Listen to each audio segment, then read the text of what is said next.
নের স্মৃতি ভুলবো না, ভোলা যায় নাকি মাহে রমজানের স্মৃতি।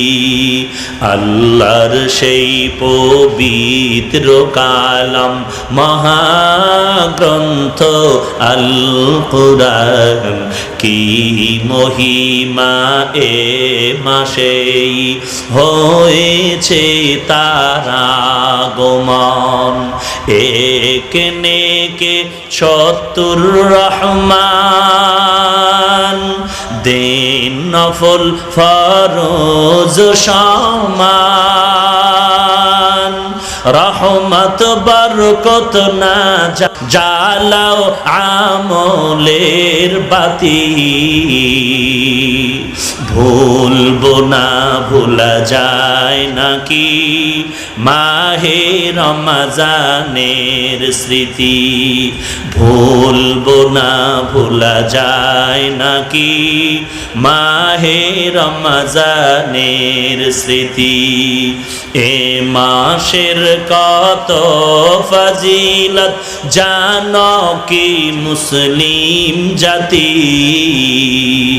ভুলবো না, ভোলা যায় নাকি মাহে রমজানের স্মৃতি। ভুলবো না, ভোলা যায় নাকি মাহে রমজানের স্মৃতি।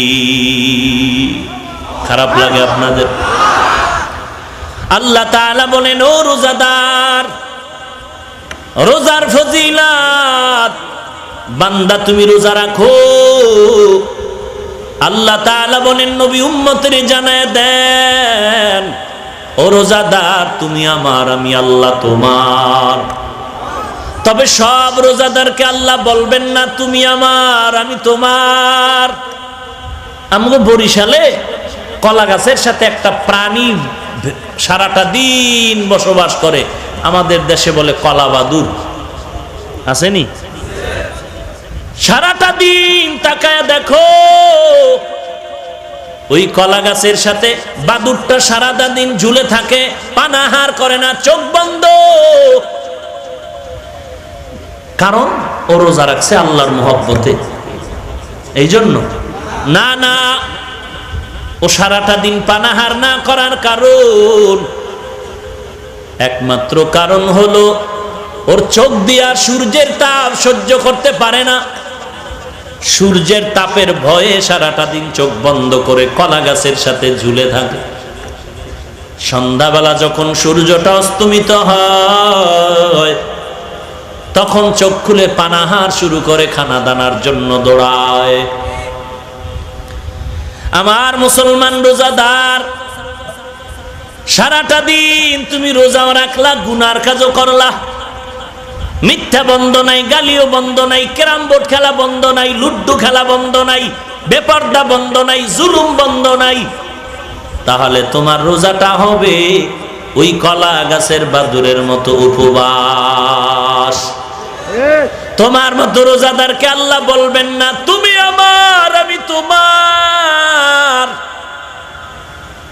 মুফাসসিরিনে কেরাম ভালো করে লম্বা চওড়া রোজার আলোচনার শেষ একটা ফলাফল বের করেছেন। ওই আল্লাহর আল্লাহ তাআলা বলবেন ওই রোজাদারকে তুমি আমার, আমি তোমার। যেই রোজাদারের মধ্যে ৬টা গুণ পাওয়া যাবে। কয়টা গুণ? যেই রোজাদারের মধ্যে ৬টা গুণ থাকবে, ওই রোজাদারকে আল্লাহ বলবেন তুমি আমার, আমি তোমার। কয়টা গুণ? অনেক টাইম লাগবে, আমি দুই একটা বলি। বলবো? আল্লাহ তৌফিক দান করুন। আরে ভাই, কত রাত্র গল্প করে কাটায় দিলেন। আজকে আল্লাহর মহব্বতে একটু সময় দেওয়া যাবে না? আল্লাহ কবুল করেন, বলেন আমিন। ই আমানাত চন্দে রোজে নজদে মাস, দর হাকিকত মালিকে হর শে খুদা। এরে নবীর উম্মতের দল, ভালো করে বুঝো, আল্লাহ সব রোজাদারকে বলবেন না তুমি আমার, আমি তোমার। আল্লাহ ওই রোজাদারকে বলবেন তুমি আমার আমি তোমার। যেই রোজাদারের মধ্যে 6টা গুণ পাওয়া যাবে। কয়টা গুণ? 6 গুণওয়ালা রোজাদারকে বলবেন তুমি আমার আমি তোমার। 6 গুণওয়ালা রোজাদার। 1 নাম্বার রোজাদারের গুণ হবে জবানের হেফাজত। কি গুণ? জবানের হেফাজত। কেমনে করবেন জবানের হেফাজত?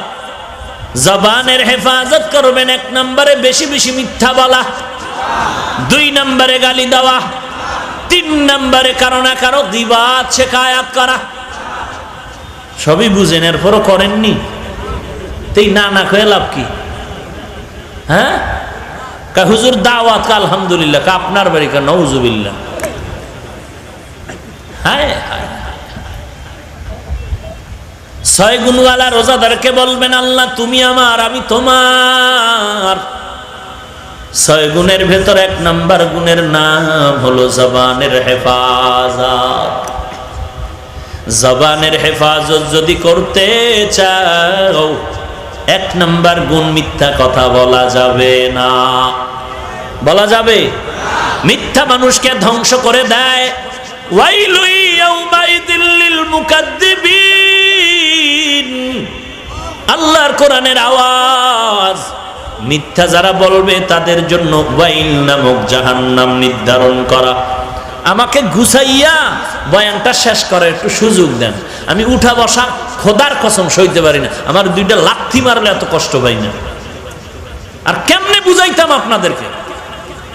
আর যাগো আগামুতার ব্যারাম আছে, বিড়ি টানার ব্যারাম, এদের জন্য কমিটি বাইরে মাইক লাগাইছে না? কথা বলেন না কেন? না, বাহিরে মাইক দিয়ে ভাড়া দেওয়ার দরকারটা কি? আপনারা আসছেন এখানে মাইক দিয়ে বয়ান করলেই তো হয়। বাইরে দরকার কি? ব্যারাম্যা মানুষের লেগে বাইরে মাইক লাগায় ভাড়া দেওয়া লাগে। যখন ভাই আগামুতাও করবে, বিড়িও টানবে, বয়ানও শুনবে। যাও বোনাস শুনতে থাকো, বিড়ি টানো আর বয়ান শুনো। আমল করলে না করো না, ঘুমাও নাক টেনে। আপনার উঠা বসার ব্যারাম থাকলে ঢুকলেন কেন? ডিস্টার্ব করেন কেন? আমি কি নতুন কোন ভারতের মেহমান নাকি? আমি পুরান পাপিত। কোন সাইজে বয়ান করি সবাই জানেন না? তারপর এত টেনশন কি? আপনার সহ্য হবে না আগে বুঝেন নাই? ভাইরা আমার, কয় রোজাদার, কয় গুণালা রোজাদারকে আল্লাহ বলবেন তুমি আমার আমি তোমার। 1 নাম্বার গুণের নাম জবানের হেফাজত। জবানের হেফাজত যদি করতে চাও, জবান দিয়া কখনো মিথ্যা কথা বলা যাবে না। ওয়াইলুল ইয়াউমাইযিল লিল মুকাদ্দিবিন। মিথ্যাবাদীর জন্য ওয়াইল নামক জাহান্নাম আল্লাহ বানায় রাখছেন। কেমন ওয়াইল নামক জাহান্নাম? ফাওয়াইলুল লিল মুসাল্লিন। যারা মানুষকে দেখায় নামাজ পড়ে তাদের জন্য ওয়াইল নামক জাহান্নাম। ওয়াইলুল লিল মুতাফফিফিন। যারা মাপে ভেজাল করে তাদের জন্য ওয়াইল নামক জাহান্নাম। ওয়াইলুল লিকুল্লি হুমাযাতিল লুমাযা। যারা মানুষের গীবত শিকায়াত করে তাদের জন্য ওয়াইল নামক জাহান্নাম। বড় কঠিন। মিথ্যা কথা বলার থেকে জবানকে হেফাজত করো। রাহমাতুল লিল আলামিন বলেন, হেরে উম্মত, মিথ্যাবাদীর জন্য ধ্বংস অনিবার্য, একদিন আগে আর পরে হোক। আসিদুকু ইউনজি ওয়াল কিযবু ইউহলিক। মিথ্যা অসত্য মানুষকে বিজয় করে দেয়, মিথ্যা মানুষের ধ্বংস করে দেয়। এরে নবীর উম্মতের দল, মিথ্যা থেকে জবানটারে হেফাজত করো। মিথ্যা বলা মহাপাপ, কবিরা গুনাহ। বলা যাবে? কিন্তু যারা বলে হুজুর মিথ্যা না বললে ব্যবসা চলে না, মিথ্যা না বললে যদি ব্যবসা না চলে বন্ধ করে দাও। রিজিকের মালিক আমার আল্লাহ। মিথ্যাবাদীরা এই দোকানের সাইনবোর্ড লাগায়, বিক্রি করা মাল ফেরত নেওয়া হয় না। মদিনার স্লোগান হলো উম্মত দোকানে সাইনবোর্ড লাগায় দাও, অবশ্যই বিক্রি করা মাল ফেরত নেওয়া হয়। কেউ যদি ফেরত নিতে চায় দিয়া দাও, আর ওই মালটা ফেরত দেওয়ার কারণে আল্লাহর পথে দান করলে যেই সওয়াব, ওই সওয়াব আমলনামায় জমা হয়ে যাবে। একটুখানি নেকের তরে রোজা হাসরের মাঠেতে বাবা ঘুরবে ছেলের পিছে, ছেলে বাবার আগেতে। আহাতে মন কঠিন দিনেতে আল্লাহ কিন্তু ছাড়বে না, ঠিক মতো পড়িলে নামাজ জান্নাত তোমার ঠিকানা। ঘুমের চেয়ে নামাজ ভালো আর তুমি ঘুমাইও না, ঠিক মতো পড়িলে নামাজ জান্নাত তোমার ঠিকানা। এরে নবীর উম্মতের দান, মিথ্যা থেকে জবানকে হেফাজত করো, মিথ্যা থেকে জবানকে হেফাজত করো রে ভাই। ঢাকা থেকে টাঙ্গাইলের মানুষ কাপড় কিনে আনলো, বা টাঙ্গাইল থেকে দোকানওয়ালা কাপড় নিয়ে গেল ঢাকায়। কাপড় একটা কিনেছে 1000 টাকা দাম, ঢাকা পর্যন্ত গাড়িতে নিয়ে দোকানে ঢুকাইয়া বিক্রি করতে আরো 300 টাকা খরচ, টোটাল হলো 1300। কেউ যদি বলে ভাই কাপড় কিনছো কত, বলে 1300, বলা মাত্র পুরা কাপড়ের টাকাগুলো তোমার বেচা কেনা হারাম হয়ে গেল। মিথ্যা কথা ধ্বংসের কারণ একদিন আগে আর পরে। হাদিস শরীফে আল্লাহর নবী বলেন, কেউ যদি কাউকে ভালো বানানোর জন্য, কারো কাছে যদি নিজেরে ভালো বানানোর জন্য মিথ্যা কথার আশ্রয় নেয়, ওই লোকটাই কোনো একদিন তার জন্য দুশমন হয়ে যায়। ভাইরা আমার, 2 নম্বর জবানের হেফাজত যদি করতে চাও, গালাগালি করা যাবে না। কুল্লি ইবাদি ইয়াকুলুল্লাতী হিয়া আহসান ইন্নাশ শাইতানা ইয়ানজাগু বাইনাহুম। আল্লাহ বলেন, ও নবী উম্মতের জানায় দেন, মুমিনেরা যেন কাফেরের সাথে ব্যবহার ভালো করে। কোরআনের ঘোষণা সূরা বনী ইসরাঈলের 55 নং আয়াত। মুমিনেরা কাফেরের সাথে ব্যবহার কেন ভালো করবে? শয়তানের উদ্দেশ্য খারাপ। কি বুঝলেন? মুমিন হইয়া মুমিনের সাথে ব্যবহার করবা ভালো, আর মুমিন হইয়া কাফেরের সাথে যদি ভালো ব্যবহারের আল্লাহ আদেশ দেয়, কি বুঝলা রে বাবা? মুমিনের সাথে ব্যবহার করবা খারাপ। কাফেরের সাথে ভালো কথা বলতে আল্লাহ আদেশ দিলেন, আর মুমিনের সাথে করবা খারাপ। অবস্থা তো তাই হচ্ছে। মুসলমান মুসলমানের মারে আর গালি দেয়, বেঈমানের সাথে তাল মিলায়। আছে না নাই? কই যাবি রে বাহাদুর? চতুর্দিকে আসমান আর নদী ঘেরা পানি আর কবর, আজরাইল, পালানোর কোনো জায়গা নাই। কিসের বাহাদুরি করো রে ভাই? মরণ থেকে যতই পালাও, মরণ তোমায় নিবে ঘিরি। যদিও শুধু আকাশ পানে লুকাও, সেথায় লাগিয়ে সিঁড়ি। নদী পথে নৌকা চালাও, ও মাঝি ভাই, বেলা ডোবার আগে আমি ওপার উঠতে চাই। ডুবে গেলে বেলা রে আর উঠে না, ভেঙে গেলে মেলারে আর জমে না। গোটা দুনিয়াটারে শোষণ করেছে 2টা বেঈমান, শাসন করেছে 2টা মুসলমান। 2 জন মুসলমান শাসক, একজন পয়গম্বর সুলাইমান, আর একজন শাসক ছিলেন বাদশা জুলকারনাইন। সূরা কাহাফে জুলকারনাইনের ঘটনা আছে। ইন্তেকালের সময় ভক্তদের বলে গেলেন, মরণের পরে জানাজা হয়ে যাবে। কাফন থেকে 2টো হাত এরকম বের করে বাজারের মানুষের ঘুরাইয়া কবরে নিয়ে যাবি। ইন্তেকাল হয়ে গেল গোটা দুনিয়ার শাসক বাদশা জুলকারনাইন। ওসিয়ত মতে ইন্তেকালের পরে জানাজা হওয়ার পর কাফন থেকে হাত 2টো বের করে যখন নিয়ে যায়, দুনিয়াদারেরা তাকায় কয়, দেখ, দুনিয়ার পুরা ক্ষমতা পাইয়াও লোভ সামলাইতে পারে না, মরার পরও হাত বিছায়া আরো চায়। ইমানদার মুমিনেরা কয়, না রে নির্ভোগ,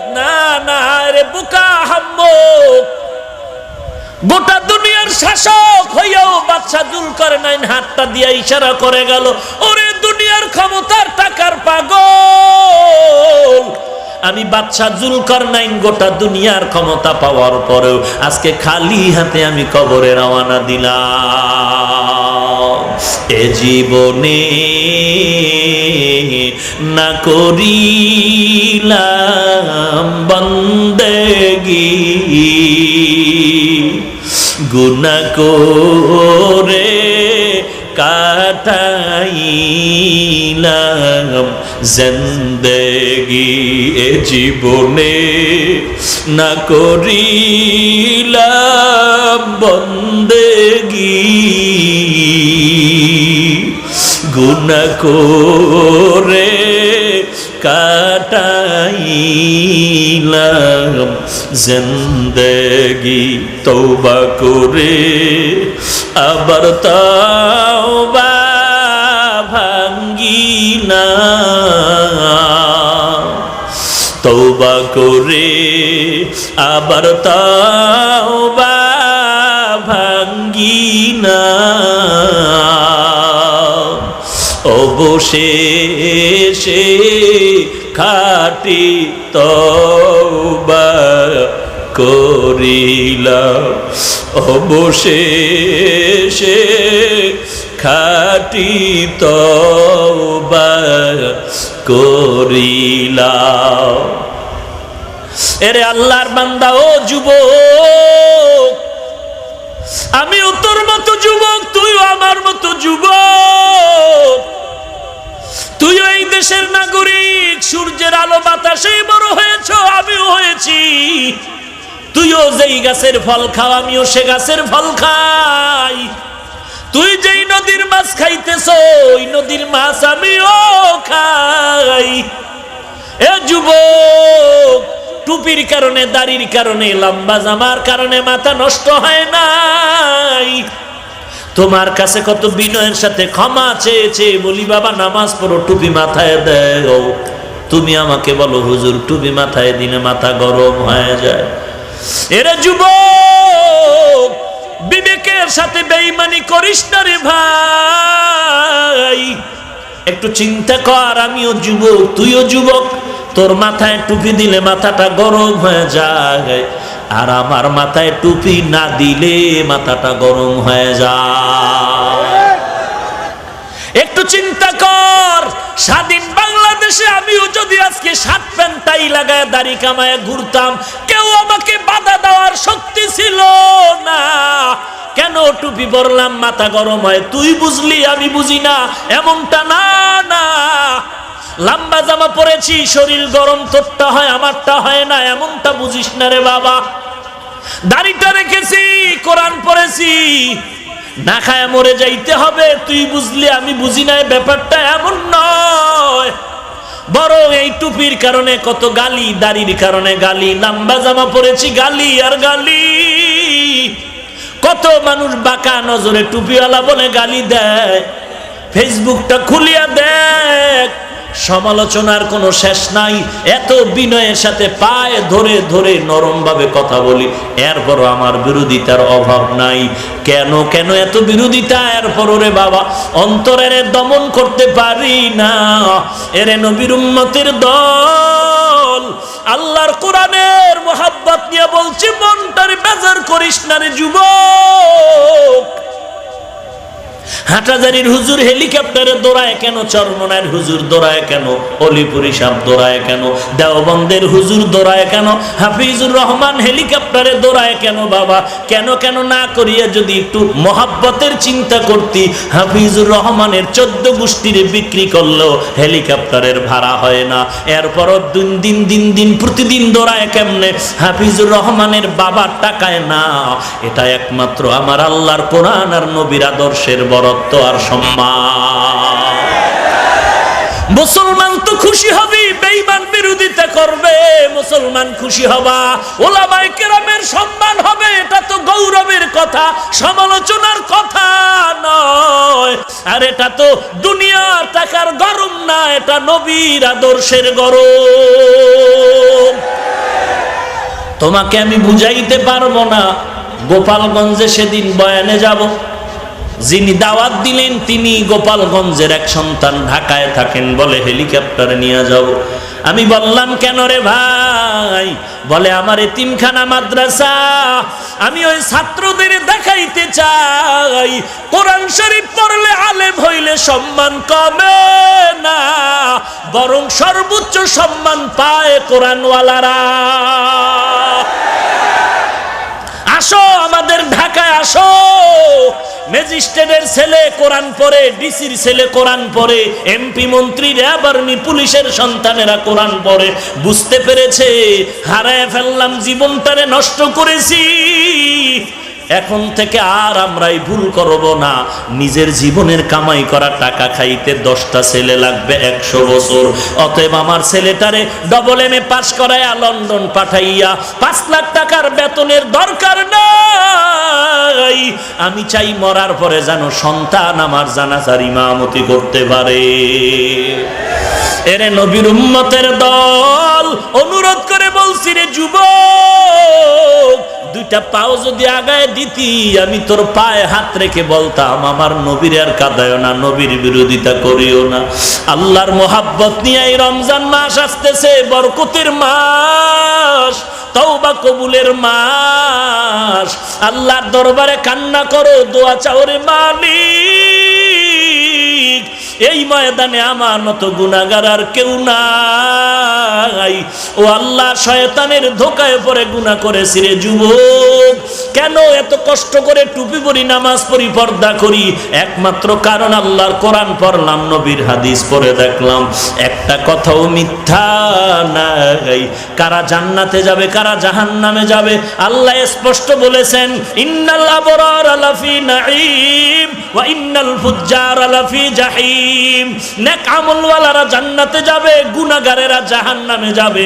এবার জান্নাতটা কেমন, জাহান্নাম কেমন, আল্লাহ তাও বয়ান করে বলেছেন, মা তাস্তাহি আনফুসুকুম, জান্নাত এমন আরামের ঘর, বান্দা তুই চাওয়ার কল্পনা করবি, সামনে হাজির হয়ে যাবে, আরাম আর আরাম, শান্তি আর শান্তি, অশান্তি কিচ্ছু নাই। বিপরীত গুনাহগারেরা জাহান্নামে যাবে। কেমন জাহান্নাম?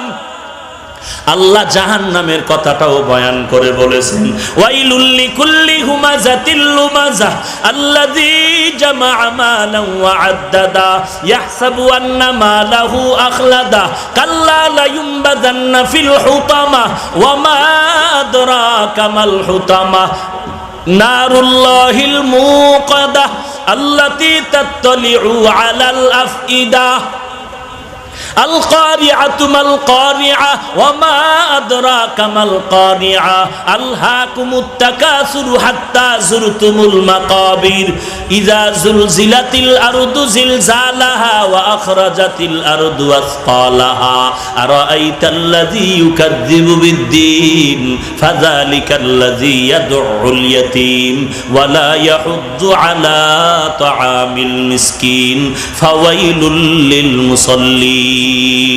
মোবাইলের ভিতরে এমবি খরচ করে গান দেখিস না, বাংলা কোরআনটা ডাউনলোড করে এই সূরাগুলোর তরজমা পড়িয়া দেখ কেমন জাহান্নাম যাবে কারা যারা গুনাহ করে। আয়নার সামনে দাঁড়াইয়া এবার নিজে একটা কাগজ কলম নিয়ে হিসাব কর, মাথার চুলের দিকে তাকায় দেখো নবীর তরিকা আছে, যদি দেখো নাই নাই লেখো কলম দিয়ে কাগজ। তুমি চুলের ব্যাপারে জাহান্নাম গুনার পথে আসো, তুমি আঙ্গুলের নখের দিকে তাকাও, নবীর তরিকায় নখগুলো কাটতে পারলা কিনা, যদি দেখো না না কাগজে লেখো নখের দিক থেকে নবীর দুশ্মনী করে তুমি গুনার রাস্তায় আছো। তোমার বডির দিকে তাকায় দেখো নবীর তরিকায় পোশাকটা পরলা কিনা, যদি দেখো